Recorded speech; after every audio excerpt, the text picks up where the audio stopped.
चलो देखो बच्चों, आज फिर से मोमेंट ऑफ इनर्शिया का एक अगला क्वेश्चन लेकर आया हूँ। किसका? जी एडवांस सीरीज में। लास्ट टाइम में हमने मोमेंट ऑफ इनर्शिया कैलकुलेट किया हुआ था, किसका? सॉलिड कौन का कैलकुलेट किया हुआ था, लेकिन किस एक्सिस के अबाउट में किया था? वर्टिकल एक्सिस के अबाउट में, ठीक है ना। आज फिर से ही मोमेंट ऑफ इनर्शिया मैं कैलकुलेट करने वाला हूँ सॉलिड कौन का ही, लेकिन वैसे एक्सिस के थ्रू जो उसके वर्टेक्स से पास करेगा और किसके पैरेलल होगा? बेस के पैरेलल होगा, ठीक है ना। चलो कैसे करेंगे? तो मुझे एक्चुअली में मोमेंट ऑफ इनर्शिया कैलकुलेट करना है किस एक्सिस के अबाउट में? वाई वाई डैश एक्सिस के अबाउट में। किस एक्सिस के अबाउट में? वाई वाई डैश एक्सिस के अबाउट में। मान के चलो इस सॉलिड का रेडियस r और टोटल मास कितना है? m। इसको मैंने मास इसका m एज्यूम कर लिया। तो चूंकि यह सॉलिड है तो सबसे पहले ना मुझे मास डेंसिटी की जरूरत पड़ेगी। क्यों? क्योंकि मैं इंटीग्रेशन मेथड यूज करने वाला हूँ। तो इसका मास डेंसिटी अपने को लिखना पड़ेगा। लिखो इसका मास डेंसिटी कौन सा? Volume mass density. तो देखो इसका वॉल्यूम मास डेंसिटी, तो वॉल्यूम मास डेंसिटी ये कितना आ जाएगा? टोटल मास इसका कितना है? m। वॉल्यूम क्या होता है सॉलिड का? उनका 1/3 पाई r स्क्वायर h, ठीक है ना। तो यहाँ से ये कितना आ जाएगा? 3m अपॉन में pi r square into h। अब मुझे चूंकि चाहिए moment of inertia Y dash के अबाउट में, और ये सॉलिड कौन किससे मिलकर बना हुआ है? वेरिएबल डिस्क से बना हुआ है। छोटा डिस्क, इसके ऊपर डिस्क रखते जाएंगे कैपिटल आर वाले रेडियस का, तो ये क्या बन जाएगा? सॉलिड कौन बन जाएगा। तो मैं क्या करता हूँ, यहाँ से पहले x डिस्टेंस पे एक डिस्क एज्यूम करूंगा, उस डिस्क का मोमेंट ऑफ इनर्शिया उसके प्लेन के अबाउट में लिख लूंगा, और फिर से क्या लगा दूंगा? पैरेलल एक्सिस थ्योरम, ठीक है। चलो एक डिस्क बनाते हैं यहाँ से। ये मैंने एक डिस्क बनाया, ठीक है। और ये disc Y Y dash axis से कितना डिस्टेंस पे? x डिस्टेंस पे। और इस डिस्क का विड्थ को एज्यूम कर लो कितना? dx, जिसको आप बोलो थिकनेस, ठीक है। और इस डिस्क का रेडियस कितना है? r, ठीक है। ये डिस्क का रेडियस भी r हो गया। सबसे पहले ना मुझे इसका मास कैलकुलेट करना पड़ेगा। मान के चलो इसका मास कितना है? dm, ठीक है। मुझे dm कैलकुलेट करना पड़ेगा। तो dm कैलकुलेट करने के लिए अपने को क्या लिखना पड़ेगा? यहाँ से is equal to dm is equal to mass density इसका कितना है? 3m upon pi r square into h। और साथ में इस डिस्क का अपने को क्या लिखना पड़ेगा? वॉल्यूम। वॉल्यूम इसका कितना हो जाएगा? इसका एरिया और इसका थिकनेस को मल्टीप्लाई करना होगा। इसका एरिया कितना हो जाएगा? Pi into small r square into इसका थिकनेस कितना है? dx। लेकिन यहाँ पे क्या आ रहा है? स्मॉल r आ रहा है। इस स्मॉल r को मुझे कैपिटल R के टर्म में लिखना पड़ेगा। तो कैसे लिखेंगे?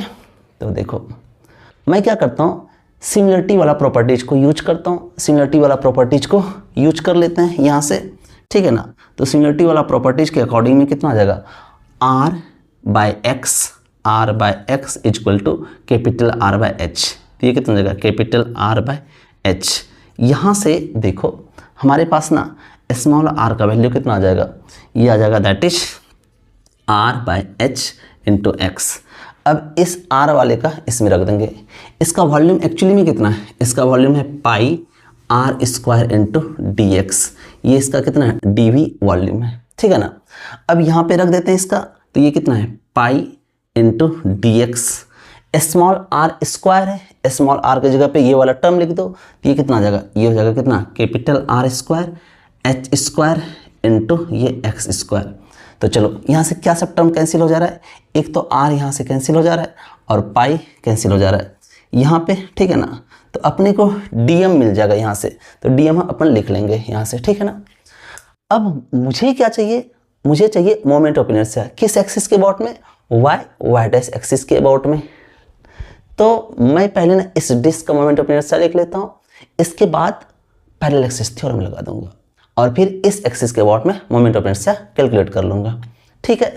तो तुमको पता है ना moment of inertia of the disc कितना होता है? जो इसका सेंटर ऑफ मास से पास करेगा वो होता है mr स्क्वायर बाय 2। वहाँ पे m होता है और इधर m के जगह पे कितना है? Small mass that is dm। सिर्फ इतना ही फर्क है। तो मुझे जो है ना इस डिस्क का मोमेंट ऑफ इनर्शिया लिखना होगा किस एक्सिस के अबाउट में? वैसा एक्सिस जो इसके प्लेन पे लाई करे, ठीक है। तो इस एक्सिस के अबाउट में मोमेंट ऑफ इनर्शिया में लिखता हूँ dm इंटू इसका रेडियस कितना? Small r square by 4। अब मुझे इसका मोमेंट ऑफ इनर्शिया मिल गया, तो मैं इस एक्सिस के अबाउट में भी मोमेंट ऑफ इनर्शिया कैलकुलेट कर लेता हूँ। देखो कैसे कैलकुलेट करेंगे यहाँ से, तो पैरेलल एक्सिस थ्योरम लगाते हैं। क्या? That is according to parallel axis theorem. ठीक है, अपने को चाहिए मोमेंट ऑफ इनर्शिया किस एक्सिस के अबाउट में? वाई डैश के अबाउट में। ठीक है, तो यहाँ से मैं लिखता हूँ इंटीग्रेशन के अंदर, देखो डिस्क का moment of inertia dm into R square by 4 plus में m इंटू डी स्क्वायर होता है, लेकिन d के जगह पे कितना है? x है और m के जगह पे dm है, तो ये मैंने लिखा dm इंटू एक्स स्क्वायर। ठीक है, और इसको क्या कर लेंगे अपन? इंटीग्रेट कर लेंगे।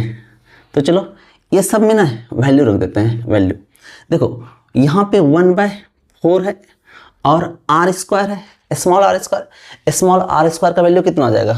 ये हो जाएगा स्मॉल आर स्क्वायर का value capital R square by H square into साथ में कितना है? ये एक्स भी है, ये कितना हो जाएगा? ये एक्स स्क्वायर।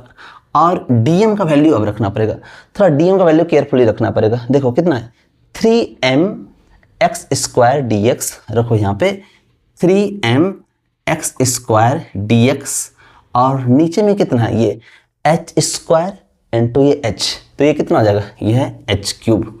ठीक है, प्लस में एक तो टर्म है, एक और टर्म है यहाँ पे dm, फिर से dm का वैल्यू रखो यहाँ से, तो फिर से dm का वैल्यू यहाँ पे हमने ऑलरेडी लिखा हुआ है कितना? ये 3m और x square D x upon में ये कितना?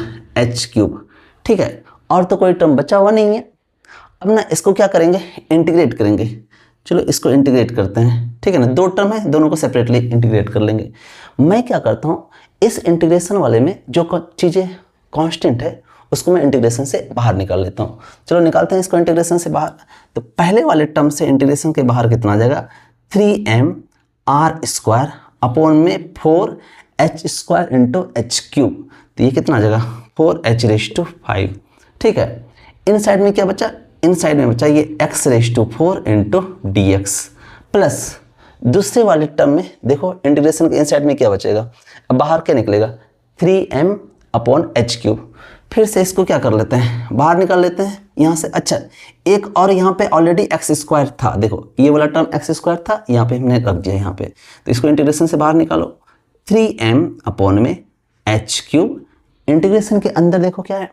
X square into x square, ये कितना हो जाएगा? x⁴, और साथ में ये कितना है? ये dx है। अब ना इसको इंटीग्रेट करेंगे। अब बात आती है कि सर इंटीग्रेशन इसको कहाँ से कहाँ तक करें? देखो x का मिनिमम वैल्यू कहाँ है? 0, और x का मैक्सिमम वैल्यू कितना होगा? कैपिटल H होगा, तो हमारा ना पूरा कोण बन जाएगा। ठीक है, इसको इंटीग्रेट करेंगे कहाँ से कहाँ तक? 0 से कैपिटल H तक, और ये 0 से कैपिटल H तक। पहले वाले टर्म में देखो 3m आर स्क्वायर अपॉन में 4h⁵5। अच्छा, तुमको पता है ना x⁴ dx का इंटीग्रेशन कितना हो जाएगा? x⁵5 upon 5। जब तुम अपर लिमिट रखोगे तो h⁵5 upon 5 minus lower limit रखोगे तो 0 दे देगा। ठीक है ना, तो इसको इस वाले टर्म से कितना आ जाएगा? h⁵5 अपॉन 5 प्लस में नेक्स्ट टर्म को करते हैं इंटीग्रेट, यहाँ से 3m अपॉन एच क्यूब। ठीक, और यहाँ पे x⁴, फिर से इसका इंटीग्रेशन कितना हो जाएगा? यहाँ पे x⁴ dx का इंटीग्रेशन h⁵5 अपॉन 5, यहाँ पे भी कितना आ जाएगा? h⁵5 upon 5। जो चीज़ें कैंसिल हो रहा है ना उसको कैंसिल करा देते हैं यहाँ पे, तो y डैश, यहाँ से देखो h⁵5 कैंसिल हो जा रहा है, यहाँ से h⁵3 और ये क्यूब से कैंसिल हो जाएगा, तो सिर्फ 2 पावर बचेगा यहाँ से। तो देखो यहाँ पे अपने पास मोमेंट ऑफ इनर्शिया किसके अबाउट आया? y डैश के अबाउट में आ जाएगा कितना? 3m आर स्क्वायर, और ये 4 5 जा 20, कितना जाएगा? 3/20, और ये m आर स्क्वायर प्लस यहाँ पे बच जाएगा 3m h स्क्वायर बाय 5, ये कितना जाएगा? 3m h square by 5। तो ये हमारे पास क्या हो गया? Moment of inertia. किसका हो गया ये मोमेंट ऑफ इनर्शिया? सॉलिड कोन का। ओके, चलो